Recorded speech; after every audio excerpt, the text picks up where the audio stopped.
Hello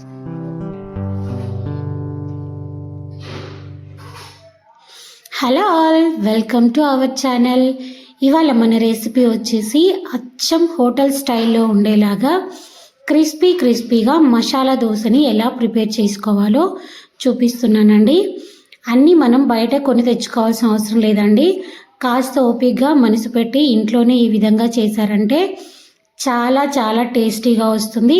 అలాగే చాలా enjoy చేస్తూ కూడా తినొచ్చు. ఒక్కసారి ఈ విధంగా ట్రై చేయండి. వీడియోని ఎక్కడా స్కిప్ చేయకుండా చూడండి. చిన్న టిప్స్తో దోశని ఎలా వేసుకోవాలో చూపిస్తున్నాను, తప్పకుండా చూడండి. ముందుగా నేను ఇక్కడ మసాలా కోసం ప్రిపేర్ చేసుకుంటున్నాను. ఒక ప్యాన్లో కొద్దిగా ఆయిల్ వేసుకొని ఆయిల్ వేడైన తర్వాత 1 టేబుల్ స్పూన్ వరకు పోపు దినుసులు, అలాగే సన్నగా కట్ చేసి పెట్టుకున్న ఉల్లిపాయ పచ్చిమిర్చి ముక్కలు కూడా వేసుకున్నాను. ఇవి కొంచెం పచ్చివాసన పోయి ఫ్రై అయ్యేంత వరకు వేయించుకోవాలి. ఇవి కొద్దిగా వేగిన తర్వాత ఇందులోకి 1 రెమ్మ కరివేపాకుని కూడా వేసుకుంటున్నాను. కరివేపాకు చిటపటలాడిన తర్వాత మనం ఇందులోకి సన్నగా కట్ చేసి పెట్టుకున్న టమాటా ముక్కల్ని కూడా వేసుకోవాలి. నేను ఇక్కడ చిన్న సైజు టమాటా ముక్కను తీసుకున్నాను. టమాటాలు ఎక్కువ వేస్తే మనకి ఇది కొంచెం పులుపు వస్తుందండి, కాబట్టి చిన్న సైజు టమాటా ముక్కను తీసుకుంటే సరిపోతుంది. నేను ఇక్కడ 2 పెద్ద సైజు బంగాళాదుంప ముక్కల్ని ఈ విధంగా మెత్తగా ఉడికించి స్మాష్ చేసి తీసుకున్నాను. ఇది మొత్తం కలిసేలాగా ఒకసారి మనం చక్కగా కలుపుకోవాలి. మసాలా మొత్తం బంగాళాదుంప ముక్కలకి పట్టే విధంగా అంతా ఈవెన్గా కలుపుకోవాలి. ఈ విధంగా కలుపుకున్న తర్వాత మనం ఇందులోకి రుచికి సరిపడా సాల్ట్ని వేసుకోవాలి.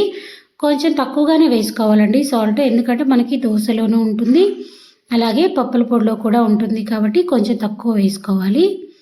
తర్వాత ఇందులోనే కొద్దిగా పసుపును కూడా వేసుకొని మొత్తం అంతా ఈ విధంగా కలుపుకోవాలి.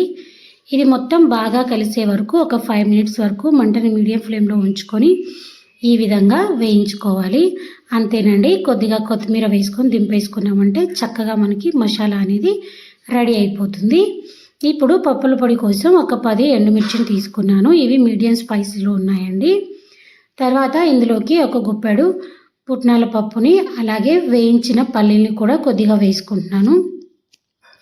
ఇందులోకి కొద్దిగా 1 టేబుల్ స్పూన్ వరకు ఎండు కొబ్బరిని కూడా వేసుకోవాలి, మనకి టేస్ట్ అనేది బాగుంటుంది. అలాగే ఇందులోకి మన రుచికి సరిపడా సాల్ట్ని కూడా వేసుకొని ఈ మిశ్రమం మొత్తాన్ని మెత్తగా చాలా మెత్తగా కాకపోయినా కొద్దిగా బరకగా ఈ విధంగా ఫైన్ పౌడర్ లాగా చేసుకోవాలి. చూసారు కదా. ఇప్పుడు ప్యాన్ పెట్టుకొని ప్యాన్ మీద 2 గరిటెల పిండి వేసుకొని ఈ విధంగా పలుచగా స్ప్రెడ్ చేసుకోవాలి. చాలా టేస్టీగా ఉంటుందండి ఈ దోశ. నిజంగా ఇంట్లో చేసుకోవడం వల్ల చాలా హెల్తీగా కూడా ఉంటుంది. తప్పకుండా మీరు కూడా ట్రై చేయండి. ఇప్పుడు ఈ మనకి దోశ మొత్తం వేగిపోయిన తర్వాత మనం ముందుగా ప్రిపేర్ చేసి పెట్టుకున్న మసాలాని దోశ మొత్తం మధ్యలోకి ఈ విధంగా స్ప్రెడ్ చేసుకోవాలి. మీరు కావాలంటే దోశ మొత్తం కూడా అప్లై చేసుకోవచ్చు, కానీ ఈ విధంగా మధ్యలోకి పెట్టుకోవడం వల్ల మధ్యలో ఫోల్డ్ చేసుకున్నప్పుడు మనకి కూర అనేది టేస్ట్ తెలుస్తుంది. అలాగే ఇందులోకి మనం ముందుగా ప్రిపేర్ చేసి పెట్టుకున్న పప్పుల పొడిని కూడా వేసుకోవాలి.